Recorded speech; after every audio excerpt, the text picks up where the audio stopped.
যখন মা ঘুমিয়ে পড়লেন তখন আমি মায়ের মতোই সাজগোজ করে আমার শ্বশুরকে দুধ দিতে গেলাম। আমি দুধের গ্লাস রেখে পিছনে ফিরে আসতে শুরু করতেই বাবাজি, অর্থাৎ আমার শ্বশুর, আমার হাত ধরে নিজের দিকে টেনে নিলেন এবং আমাকে মা ভেবে সারারাত। আমার শ্বশুরের বয়স তখন ৬০ বছর হয়ে গিয়েছিল। এই বয়সেও তিনি ছিলেন খুব শক্তিশালী। তিনি ৬০ বছরের হলেও এখনও কোনো যুবকের চেয়ে কম দেখাতেন না। তিনি তার স্ত্রী, অর্থাৎ আমার শাশুড়িকে খুব ভালোবাসতেন এবং সবসময় তাকে খুশি রাখতেন। কিন্তু রাত হলে আমার শাশুড়ির ঘর থেকে অদ্ভুত শব্দ আসতে শুরু করত। একদিন মায়ের খুব অসুখ হলে আমার শাশুড়ি তাকে মা বলে ডাকতেন। মা বললেন, বউ, তুমি বিজয়ের বাবাকে দুধ দিয়ে দাও। বন্ধুরা, আমার নাম উজ্জ্বলা এবং আমি একটি মধ্যবিত্ত পরিবার থেকে এসেছি। আমি দেখতে খুব সুন্দর এবং এখন ২-৪ বছরের।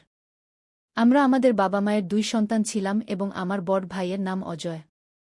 আমরা আমাদের বাবা মায়ের সাথে খুব সুখে ছিলাম। আমার ভাইয়ের বিয়ে হয়েছিল ২ বছর আগে এবং যেদিন থেকে বাড়িতে আমার ভাবি এসেছেন সেদিন থেকে আমার বাবা মায়ের খুশি বেড়ে গেছে। আমার ভাবি খুব ভাল ছিলেন, আমার ভাই এবং ভাবির মধ্যে প্রচুর ভালোবাসা ছিল। ভাই পাশের শহরে একটি অফিসে কাজ করতেন, যার ফলে বাড়ির খরচ ঠিকঠাক চলত। ভাই যখনই কাজ থেকে বাড়ি ফিরতেন কিছু না কিছু খাবার নিয়ে আসতেন। এসব দেখে আমি খুব খুশি হতাম। আমি ভাবতাম, ঈশ্বর যেন সবার এমন ভাই দেন। আমার বাবা মাও ভাইয়ের উপর খুব গর্ব করতেন, কারণ ভাই বাবা মাকে খুব ভালোবাসতেন। আমার গ্র্যাজুয়েশন শেষ হয়ে গিয়েছিল এবং আমার বাবা মা আমার বিয়ের জন্য পাত্র খুঁজতে শুরু করেছিলেন। কিছুদিন পরেই বাবা একটি ভাল ছেলের সন্ধান পেলেন এবং ছেলেটি সম্পর্কে খোঁজখবর নিয়ে জানতে পারলেন যে ছেলেটি খুব ভালো। ছেলেটির নাম বিজয়, কিন্তু তার বাবা মা তাকে খুব আদরযত্নে বড় করেছেন। ছেলেটি খুব ভালো এবং তার কোনো খারাপ অভ্যাস নেই। যখন আমি বিয়ের কথা শুনলাম, আমার মনে অনেক স্বপ্ন আসতে শুরু করল এবং আমি দুনিয়ার সব রকম স্বপ্ন দেখতে লাগলাম। আমি এখন মানসিকভাবে পরিপক্ক হয়ে গিয়েছিলাম, দেখতে খুব সুন্দর ছিলাম, তাই আমি ছেলেমেয়ের মধ্যে সম্পর্কের ব্যাপারটা ভালোভাবে বুঝতাম। বাবা ভাবলেন যে পরিবার ভাল হলে দেরি করা উচিত নয়, তাই তিনি দ্রুত বিয়ে ঠিক করে দিলেন এবং ২-০ দিনের মধ্যেই আমার বিয়ে হয়ে গেল। আমি আমার শ্বশুরবাড়ি চলে গেলাম। শ্বশুরবাড়িতে আমার স্বামীর বাবা মা আমাকে দেখে খুব খুশি হলেন। সব রীতিরেওয়াজ শেষ হওয়ার পর আমাকে ঘরে পাঠিয়ে দেওয়া হল। ধীরে ধীরে সময় কাটতে লাগল এবং রাত হয়ে গেল। আমি আমার সাজানো বিছানায় বসে আমার স্বামীর আসার অপেক্ষা করছিলাম। সেই সময় আমার মন খুব অস্থির হচ্ছিল, কারণ সুহাগরাতের কথা আমি অনেক শুনেছি, এটি বিয়ের একটি স্মরণীয় দিন। এই সব ভেবে আমি খুব ঘাবড়ে গিয়েছিলাম। কিছুক্ষণ পর বিজয় আমার ঘরে এলেন এবং আমার পাশে বসে গেলেন। মনে মনে তিনি খুব খুশি হচ্ছিলেন। আমরা দুজনে বসে এটা সেটা কথা বললাম এবং বিজয় আমাকে বললেন, উজ্জ্বলা, আমি তোমার মতো জীবনসঙ্গী পেয়ে খুব খুশি। বিজয় আমার প্রশংসা করছিলেন এবং আমি চুপ করে তার কথা শুনছিলাম। তিনি আরও বললেন যে তার একটি বড় ভাই ছিল, যিনি একটি সড়ক দুর্ঘটনা মারা গিয়েছিলেন। এই ঘটনায় তার বাবা মা খুবই ভেঙে পড়েছিলেন এবং তিনি তাদের খুব যত্ন করেন। তিনি আমাকে বললেন, উজ্জ্বলা, তুমিও তাদের কোনো কিছুর অভাব হতে দিও না এবং খুব ভালোভাবে তাদের দেখাশোনা করবে, কারণ তারা আমাকে খুব আদরযত্নে বড় করেছেন। এত কথা বলতে বলতে আমার স্বামীর চোখে পানি চলে এল। তখন আমি বললাম, আপনি এত চিন্তা করবেন না, আমিও তাদের খুব ভালোভাবে দেখাশোনা করব। সেই সময় তার কথার চেয়ে আমার নিজের আবেগই বেশি মনে হচ্ছিল। আমি আমার স্বামীর হাত ধরে বললাম, আজ আমরা কি এই সব কথাতেই রাত কাটাব? আজ তো আমাদের বিয়ের প্রথম রাত। এত কথা বলতেই তিনি আমাকে তার বাহুতে টেনে নিলেন এবং আমিও তো এই মুহূর্তেরই অপেক্ষা করছিলাম। কিছুক্ষণ পর আমার স্বামী বিজয় ক্লান্ত হয়ে আমার থেকে দূরে সরে গেলেন। তিনি ৫ মিনিটও ঠিকভাবে টিকতে পারলেন না। এসব দেখে আমি ভিতরে ভিতরে ভাবতে লাগলাম, আমি কত স্বপ্ন দেখেছিলাম, কত আশা পোষণ করেছিলাম, কিন্তু আমার সব স্বপ্ন ও আশায় যেন পানি ঢেলে দেওয়া হল। বিজয় আমাকে সেই তৃপ্তি দিতে পারলেন না, যা একজন স্ত্রীর তার স্বামীর কাছ থেকে প্রত্যাশা থাকে। বিজয় দ্রুত গভীর ঘুমে চলে গেলেন, কিন্তু আমি একটি তৃষ্ণার্ত মাছের মতো কুস্তরে পরিবর্তন ঘটতে থাকে, কিন্তু বুঝতে পারলাম না কেন এসব আমার সাথে ঘটছে। আমি সকালে উঠে ফ্রেশ হতে বাইরে গিয়েছিলাম, ফিরে এসে দেখলাম শ্বশুরজি উঠানে ব্যায়াম করছেন। এ দেখে আমি অবাক হলাম, কারণ বাবাজি ৬০ বছর বয়সেও একজন যুবকের মতো দেখাচ্ছিলেন। তারপর আমি রান্নাঘরে গিয়ে চা বানাতে লাগলাম। কিছুক্ষণ পর চা বানিয়ে বাবাজিকে দিতে গেলে তিনি বললেন, অরে বউ, তোমার মা কোথায়? তাকে তো কোথাও দেখছি না গিয়ে আমি বললাম, জি, তিনি ভিতরেই আছেন এবং কিছু কাজ করছেন কি তখন আমি লক্ষ্য করতে শুরু করি, মা যেখানেই থাকেন, বাবাজি সেখানেই চলে যান এবং তার সাথে অদ্ভুত আচরণ করতে শুরু করেন। মা বলতেন, এখন তো লজ্জা করো, বাড়িতে নতুন বউ এসেছে। সে যদি এসব দেখে তাহলে কি ভাববে? বাবাজি বলতেন, কি ভাববে? প্রত্যেক স্বামী তার স্ত্রীর সাথে এসব করে। বিজয়ও রাতে এসব করে থাকবে কি? মায়ের এমন কথা শুনে আমার খুব লজ্জা হচ্ছিল এবং আমি ভাবতে শুরু করলাম, কাশ বিজয়ও এমন হতো। এমনি করে ১-৫ দিন কেটে গেল। তারপর এক রাতে যখন আমি বাথরুমে যাচ্ছিলাম, মায়ের রুম থেকে তার অদ্ভুত আওয়াজ শুনতে পেলাম। এমন আওয়াজ শুনে আমি নিজেকে সামলাতে পারলাম না এবং তাদের রুমের জানালার কাছে গিয়ে দেখতে লাগলাম। তখন হালকা আলোতে আমি এমন কিছু দেখলাম যা দেখে নিজেকে নিয়ন্ত্রণ করা আমার পক্ষে কঠিন হয়ে উঠছিল। আমি আমার রুমে চলে গেলাম এবং বিজয়কে উত্তেজিত করতে চেষ্টা করলাম, কিন্তু সে এত গভীর ঘুমে ছিল যে কিছুই টের পেল না। কোনো রকমে আমি বিছানে পাশ ফিরতে ফিরতে ঘুমিয়ে পড়লাম। সকাল হলে আমার স্বামী তার ডিউটিতে চলে গেলেন, কারণ তার বিয়ের ছুটি শেষ হয়ে গিয়েছিল। আসলে আমার স্বামী বিজয় শহরেই থাকতেন এবং চাকরি করতেন, তাই মাসের শেষে বাড়ি আসতে পারতেন। আমি গিয়ে তার জন্য নাস্তা বানালাম এবং কিছুক্ষণ পর তিনি নাস্তা করে কাজে চলে গেলেন।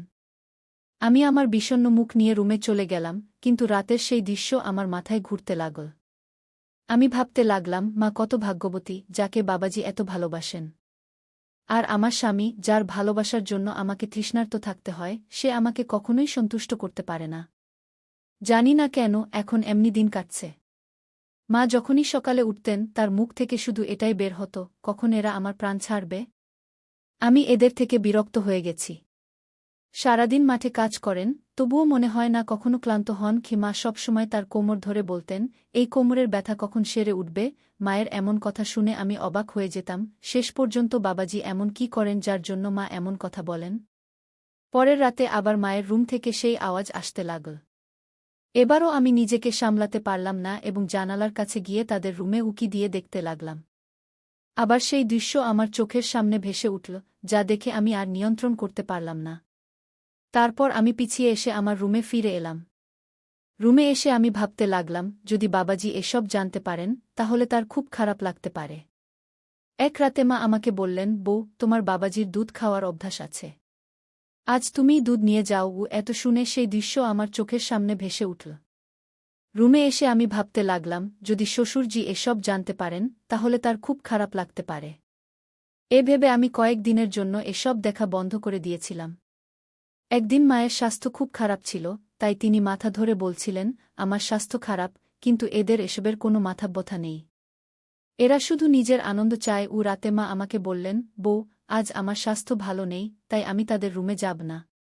তোমার বাবাজির হলুদ দেওয়া দুধ খাওয়ার অভ্যাস আছে। আজ তুমিই দুধ নিয়ে যাও। এত শুনে সেই দৃশ্য আমার চোখের সামনে ভেসে উঠল।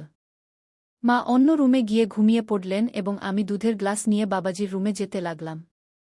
তখন বাবাজির রুমে হালকা আলো জ্বলছিল। যখন আমি দরজায় পৌঁছলাম, আমার মনে নানা রকম চিন্তা আসতে লাগল। আমি আমার দোপাট্টা মাথায় দিয়ে ঘোমটা টেনে আমার মুখ কিছুটা ঢেকে নিলাম, কারণ মাও এমন ঘোমটা দিতেন। তখন আমি পুরোপুরি মায়ের মতো সাজলাম এবং রুমের ভিতরে চলে গেলাম। ভিতরের দৃশ্য খুব মজার ছিল। আমি দুধের গ্লাস রেখে ফিরে আসতে যাচ্ছিলাম, তখন বাবাজি আমার হাত ধরে নিজের দিকে টেনে নিলেন এবং আমি আমি চাদর দিয়ে মুখ থেকে ফেললাম যাতে তারা বুঝতে না পারে যে আমি আছি। তারপর সে আমার সাথে সেই একই আচরণ করতে শুরু করল যা সে আম্মার সাথে করত। তখন আমি আর আমার আবেগ নিয়ন্ত্রণ করতে পারলাম না এবং সবকিছু ঘটতে শুরু করল। যখন সে ক্লান্ত হয়ে ঘুমিয়ে পড়ল, আমি উঠে আমার রুমে চলে এলাম। আজ আমি খুব খুশি ছিলাম এবং ভাবছিলাম যে কেন সকাল সকাল আম্মার অবস্থা এমন হয়, আজ আমি তা বুঝতে পেরেছি। আমি বিছানায় শুয়ে পড়লাম এবং কখন যে গভীর ঘুমের কোলে চলে গেলাম তা টেরই পেলাম না। সকালে যখন আমার চোখ খুল, আমি খুব ভালো বোধ করছিলাম। রাতের সেই খুশির কোনো চিহ্নই আমার মধ্যে ছিল না। আমি ফ্রেশ হতে গেলাম এবং কিছুক্ষণ পরে বাইরে এসে দেখলাম যে আম্মার আজ তীব্র জ্বর হয়েছে। আমি তার কপালে ভেজা কাপড় দিয়ে জিজ্ঞেস করতে লাগলাম, ঠিক তখনই বাবাজিও সেখানে চলে এলেন।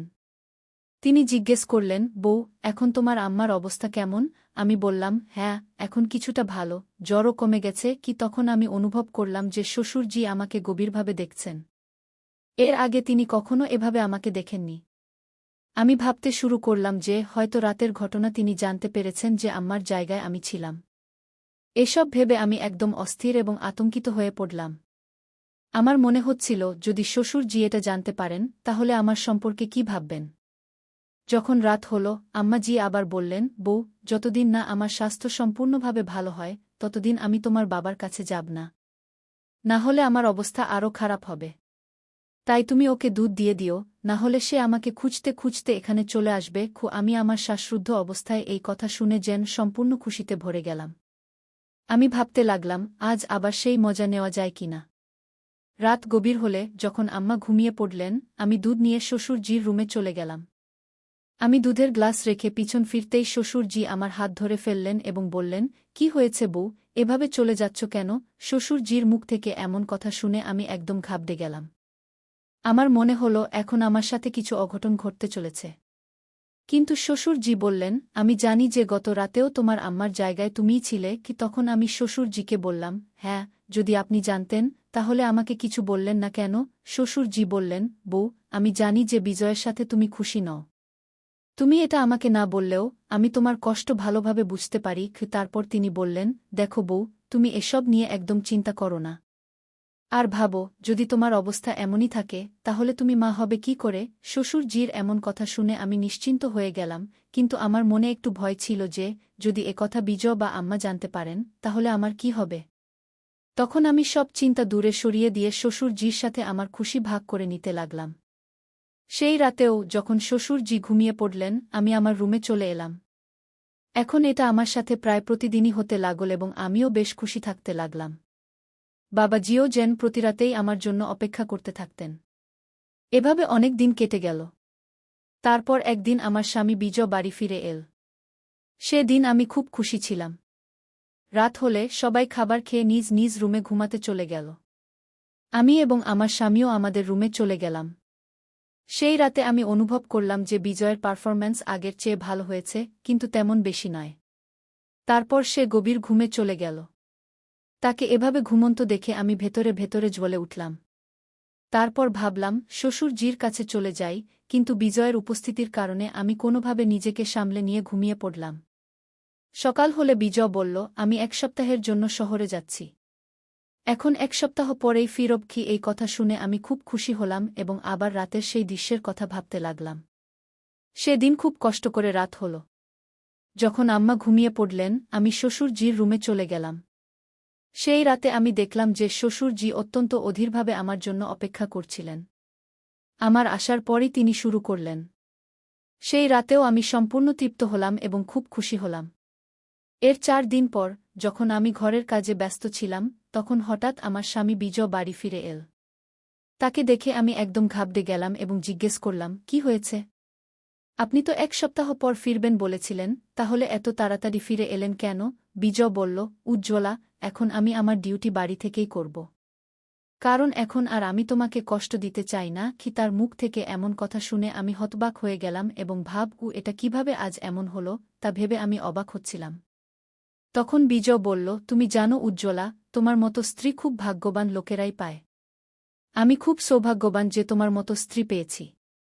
কারণ যদি কোনো নারী তার স্বামী থেকে সন্তুষ্টি না পায় তাহলে সে অন্য পুরুষের খোঁজে থাকে। কিন্তু তুমি তা করনি, তুমি আমার বিশ্বাস রেখেছ, এটা আমার জন্য খুব গর্বের বিষয়। বিজয়ের এমন কথা শুনে আমি মনে মনে নিজেকে ধিক্কার দিতে লাগলাম।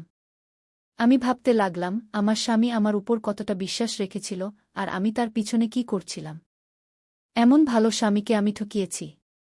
তখন আমি নিজেকে ঘৃণা করতে শুরু করেছিলাম এবং এখন আমি ভেতরে ভেতরে শ্বাসরুদ্ধকর অনুভূতি পাচ্ছিলাম।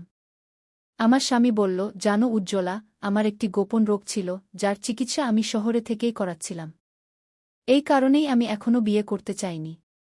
কিন্তু মায়ের জিদের কাছে হার মানতে হয়েছিল, তাই তোমাকে বিয়ে করতে হয়েছিল। তবে এখন কোনো সমস্যা নেই, আমি সম্পূর্ণ সুস্থ হয়ে গেছি। রাত হলে আমার স্বামী থেকে আমি সেই আনন্দ পুরোপুরি পেলাম যা বিয়ের পর থেকে কখনো পাইনি। আজ আমি খুব খুশি ছিলাম। পরের সকালে যখন শ্বশুরের দৃষ্টি আমার উপর পড়ল আমি তার দৃষ্টি এড়াতে লাগলাম এবং খুব লজ্জা পাচ্ছিলাম। তখন আমি বুঝতে পেরেছিলাম যে আমি ভুল করেছি, আমি ভুল পথে চলেছিলাম। কিন্তু এখন আমি আমার স্বামীকে আর ঠকাতে পারব না। সেদিনের পর থেকে আমি শ্বশুরের ঘরে যাওয়া বন্ধ করে দিলাম এবং আমার স্বামীর সাথে খুব খুশি থাকতে লাগলাম। শ্বশুর বুঝে গিয়েছিলেন যে এখন আমি অনুতাপের আগুনে জ্বলছি এবং কোথাও না কোথাও তিনিও তার ভুল বুঝতে পেরেছিলেন।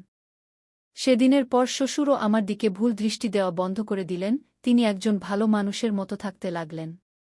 যখন কোনো নারী বা পুরুষ তার স্বামী বা স্ত্রী থেকে সন্তুষ্টি পায় না, তখন সে ভুল পথে পা দেয়।